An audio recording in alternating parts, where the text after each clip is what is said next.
안녕하세요, 행복인들. 오늘은 많이 덥죠. 폭우 겸 경보 내려진 지역도 많던데 행복인들 더위 잘 견디시고 시원한 물 많이 마시고 시원한 바람 많이 쐬시고 여름을 잘 견디시고 이겨내요. 행복인들, 오늘은 채원 인문학자의 철학을 담은 그림이라는 책에서 별이 빛나는 밤에 빈센트 반 고흐의 그림에 대한 해설을 읽어볼게요. 당신이 잃어버린 시간을 찾아서. 밤하늘에 별들이 빛납니다. 우리는 지금 여기서 반짝거리는 수많은 별들을 봅니다만 사실 저 별빛은 이미 오래전에 출발해서 지금에야 우리에게 도착한 과거의 빛들입니다. 어쩌면 저 중에 어떤 별들은 이미 사라지고 없는지도 모를 일이죠. 서로 다른 시간에 다른 곳에서 출발한 빛이 현재라는 시공간에 함께 빛나고 있다니 생각만 해도 경이롭지 않으세요? 우리 모두 별이 빛나는 밤에 빈센트 반 고흐의 그림을 한 번쯤은 보셨죠? 되게 멋지죠? 별들이 크고 별들이 막 소용돌이 치고 있죠. 헛되고 헛되니 모든 것이 헛되다. 전도서 1장에 나오는 구절입니다. 40대 독자들이라면 가슴에 팍 꽂힐 만한 구절이죠. 인간의 평균 수명이 80이라고 했을 때 이제 막 터닝 포인트를 돌 나이 40, 뭔가 잃어보겠다고 열심히 달려왔는데 정작 이룬 게 뭔가 싶은 나이, 주변에 누군가가 아프거나 세상을 뜨기 시작하는 나이, 직장이 있으면 있는 대로 없으면 없는 대로, 기혼이면 기혼인 대로, 미혼이면 미혼인 대로 허무감이 엄습하는 나이, 그게 40입니다.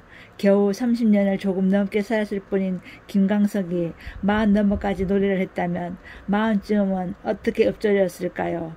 저도 김광석의 30쯤에를 좋아하거든요. 김광석 씨가 만약에 40까지 살아셔가지고 40쯤에를 노래했다면 어떤 노래가 불려졌을지 참 궁금했어요.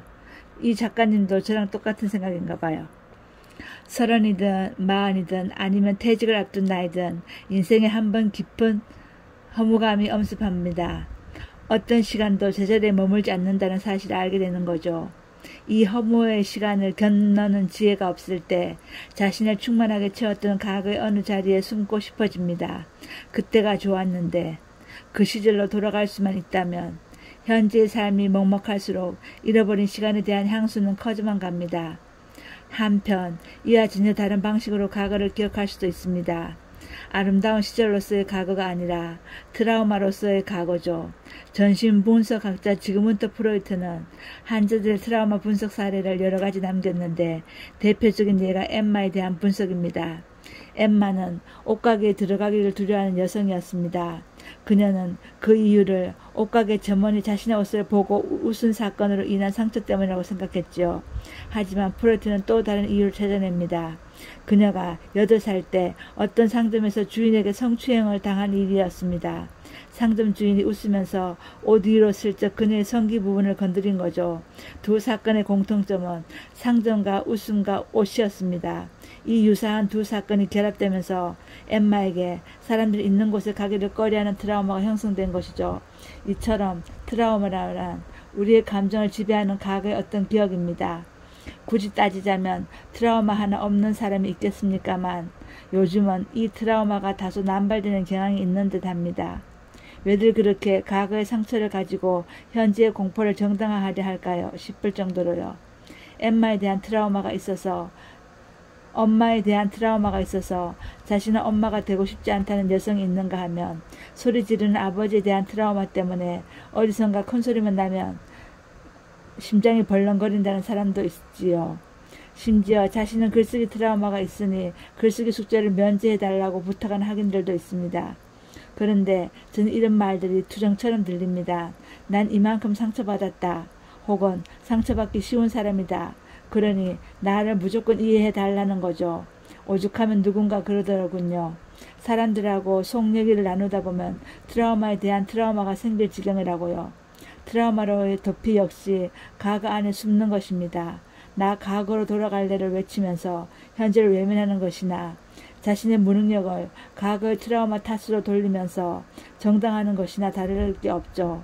중요한 건 상처를 받았다는 사실이 아니라 상처를 어떻게 바라보느냐가 아닐까요? 시간을 흔히 흐른다고 표현합니다.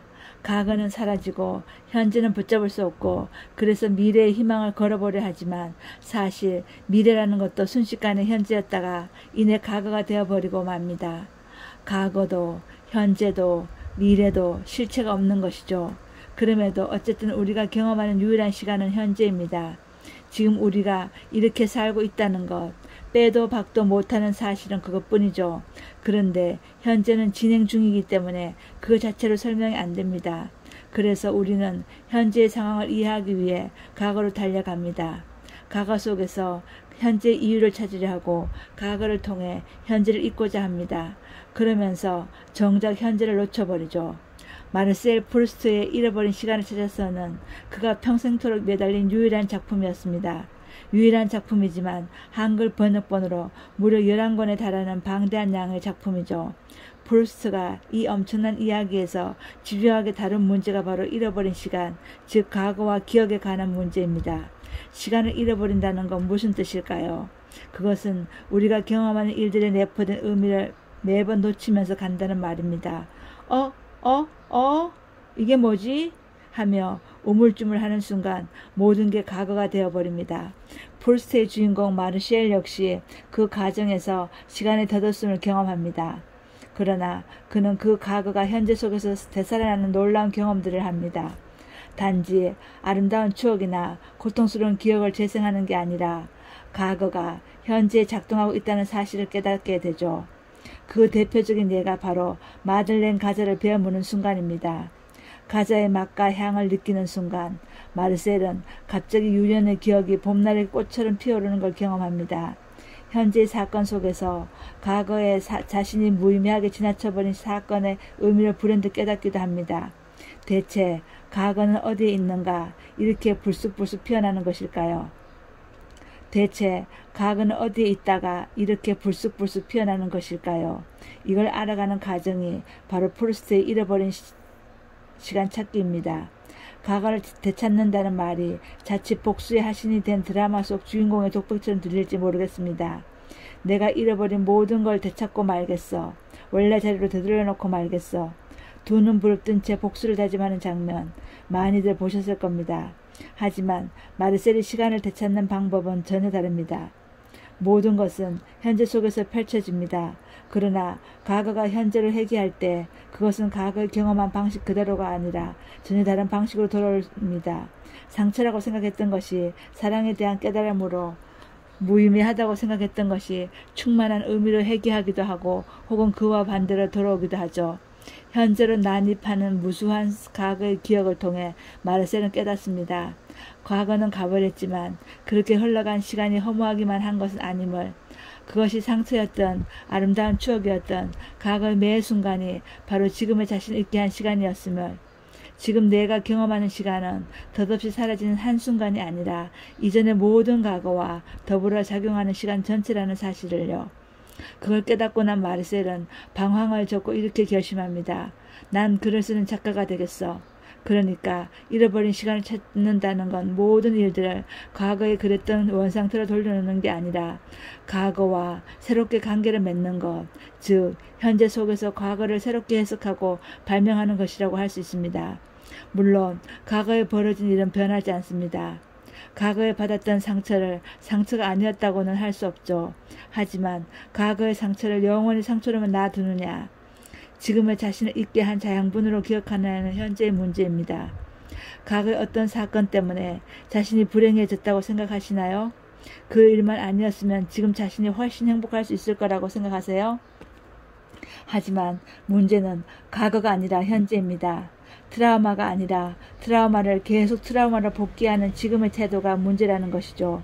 트라우마에서 해방되려면 슬프고 불행한 과거 뒤에 숨어 습관적 사고와 정서를 반복하는 지금의 나 자신, 과거를 다르게 대면할 용기가 없는 나 자신을 먼저 극복해야 하는 게 아닐까요? 반대로 과거로 되돌아갈 수 없음에도 과거를 붙잡고 그 이미지 속에 깃들려는 태도 역시 현재 속에서 다른 관계를 구성하지 못하는 자신의 무능력에 대한 고백이 아닐까요? 밤하늘에 별들이 빛납니다. 우리는 지금 여기서 반짝거리는 수많은 별들을 봅니다만 사실 저 별빛은 이미 오래전에 출발해서 지금에야 우리에게 도착한 과거의 빛들입니다. 어쩌면 저 중에 어떤 별들은 이미 사라지고 없는지도 모를 일이죠.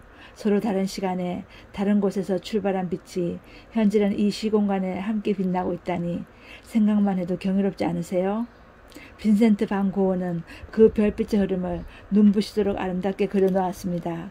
과거의 어느 순간에 출발한 빛이 반 고흐에 의해 하나의 흐름을 만들어내고 있습니다. 서로 다른 과거들이 한 하늘에서 공존하고 있는 것이죠. 이처럼 과거는 사라지고 없지만 지금 여기에서 과거는 출렁거립니다. 나의 시선, 나의 몸짓에 따라 과거는 다르게 빛납니다. 반 고흐의 밤하늘을 보세요. 가족에게 개처럼 취급당하던 그의 청년 시절도, 실패한 사랑도, 사람들에 대한 한멸도, 대중의 몰이에 대한 분노도 현재의 별빛 속에 평온하게 녹아듭니다. 반 고흐가 마주한 것은 과거의 원한이 아니라 그럼에도 불구하고 내가 여기서 그림을 그리고 있다는 사실이었습니다. 과거가 현재를 규정하는 게 아니라 내가 마주한 현재가 과거의 의미를 부여합니다. 상처를 공포가 아닌 지혜로 변환시키는 힘, 그건 바로 지금 내 눈앞에서 빛나는 저 과거로부터 온 현재입니다. 행복이님들 어떠세요? 가슴 뭉클하죠. 그리고 뭔가 머리를 치는 그런 대목도 있고요. 우리 현재에 집중해요. 과거가 얼마나 화려했던, 얼마나 초라했던 과거에 집중하지 마시고 현재에 집중해서 현재 내가 할 수 있는 것, 현재 내가 가지고 있는 것에 집중해서 행복하시기 바랍니다. 행복이님들 더위 잘 견디시고 행복하세요. 그리고 저녁에 잘 때는 좋은 꿈 꾸시고요. 많이 웃으시고요. 사랑합니다.